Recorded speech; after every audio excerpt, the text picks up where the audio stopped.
¿Cuánto llevo en Cancún? Llegué en el 98, ya van para 22 años.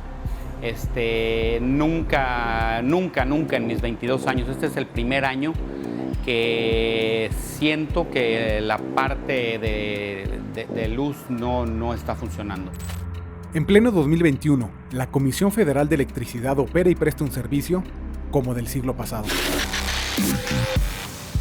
En los últimos 2 años y medio, bajo la dirección de Manuel Bartlett Díaz, la CFE ha sufrido una regresión que lleva a la empresa estatal a funcionar como hace 30 años, con apagones frecuentes, mínima inversión, redes de transmisión inoperantes y mala administración, así como plantas de generación poco eficientes y obsoletas con más de un siglo operando, como la hidroeléctrica de Portezuelo en Puebla, inaugurada en 1898.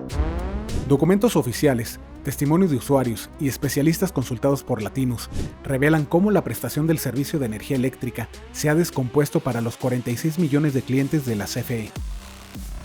Desde 2019, las fallas en el servicio eléctrico han sido constantes.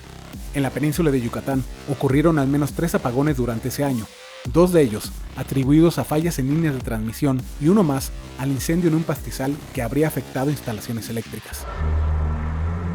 El Centro Nacional de Control de Energía, CENACE, documentó 68 fallas importantes del suministro en todo el país durante 2019.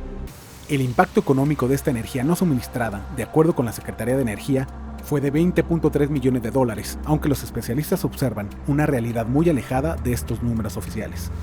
Estamos hablando de cientos de millones de dólares o de miles de millones de dólares. Es pensar que los apagones de la CFE solo generan una molestia a la economía de 20 millones de dólares por año, me parece que es quedarse corto. Hasta ahora, el apagón más grande bajo la dirección de Bartlett ha sido el 28 de diciembre del año pasado, que afectó a 10.3 millones de clientes de CFE en todo el país. De nueva cuenta, la empresa estatal se escudó en un incendio de pastizales y presentó un documento falso para asegurar que el evento existió. Pero la realidad es que una serie de fallas propias provocaron una baja frecuencia en todo el sistema eléctrico nacional. La CFE muy rápido se está convirtiendo en un lastre como Petróleos Mexicanos lo ha sido en los últimos años. Es evidente que la CFE no puede seguir operando de la forma en la que opera y que tarde o temprano la realidad llega. En su programa de ampliación y modernización de la Red Nacional de Transmisión 2020-2034, el Centro Nacional de Control de Energía documentó que en 2019 varios corredores de transmisión estuvieron saturados y otros se acercaron a la saturación. De acuerdo con el CENACE, esta operación al límite es provocada por las altas demandas de energía en verano y en los fines de semana de invierno, así como por los retrasos de la CFE en mantenimientos programados y por la tardanza en la construcción de obras de transmisión y de centrales eléctricas. Ante estas fallas, organismos como la Comisión Reguladora de Energía y la COFECE han advertido de las importantes afectaciones económicas que tienen para la industria, el comercio y los millones de hogares que son clientes de la CFE. Luigi es parte de uno de los restaurantes ubicados dentro del centro comercial Marina Puerto Cancún, zona afectada apenas esta semana por 2 apagones. No es que no me han sido los últimos 2 días. Hace un mes pasó exactamente lo mismo. Se fue la luz a las 7 de la noche y regresó hasta el siguiente día a las 12, 1 de la tarde. Entonces, no es una cuestión de ahorita o de ayer. Solo este centro comercial tiene más de 150 negocios, es decir, 150 locatarios afectados, el 40% pequeños y medianos empresarios. La primera llamada hoy fue a las 5 de la mañana con los gimnasios. Tenemos gimnasios, pues obviamente sin aire acondicionado, sin energía eléctrica, y así es desde las cafeterías, los restaurantes, todos no pueden operar sin energía eléctrica. Esta heladería prácticamente perdió 2 días de ganancias. Un cliente tras otro, rechazado porque el producto se derritió todo en las vitrinas. Pues la verdad es que es una pena tener que rechazarlos y decirles que solo manejo por el momento cafés y waffles, porque pues es lo único que podemos hacer al momento, porque no manejamos ahorita bebidas frías ni tampoco helado. Negocios que apenas estaban tratando de recuperarse de la pandemia tienen hoy un nuevo problema, que se suma a las restricciones de horario, espacios y servicios impuestos por las autoridades.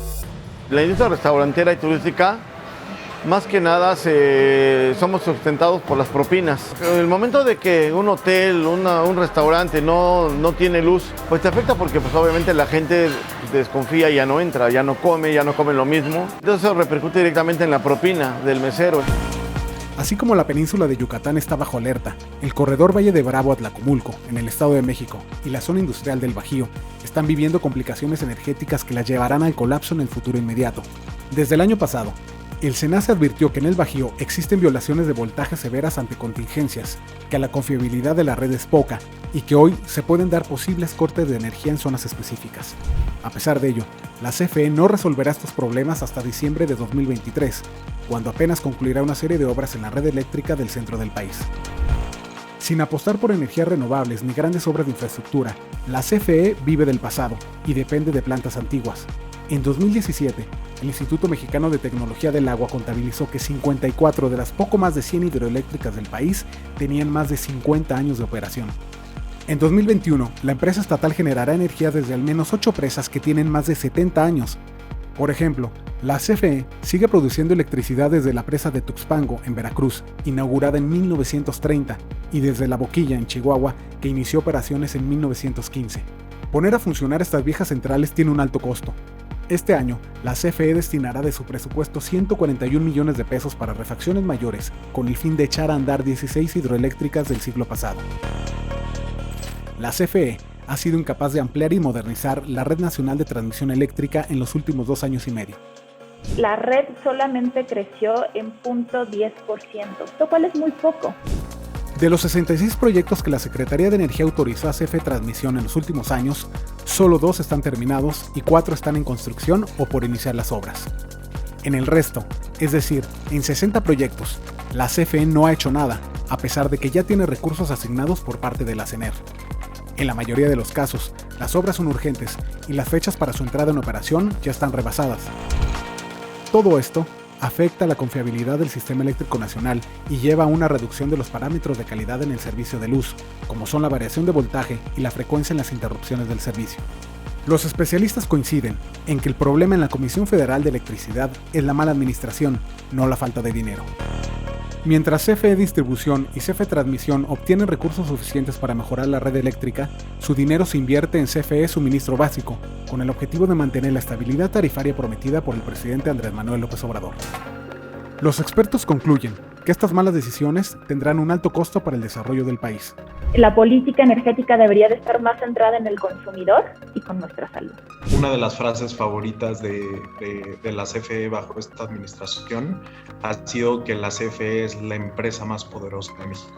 Me parece que eso es una forma de pensar en los monopolios públicos sin duda del siglo pasado, sin duda de los 70s o los 60s o los 50s, en los que no se hablaba de eficiencia, de modernidad, de confianza en el servicio, de atención a los clientes. Lo que más les importaba era pues, el despliegue de capacidades del Estado.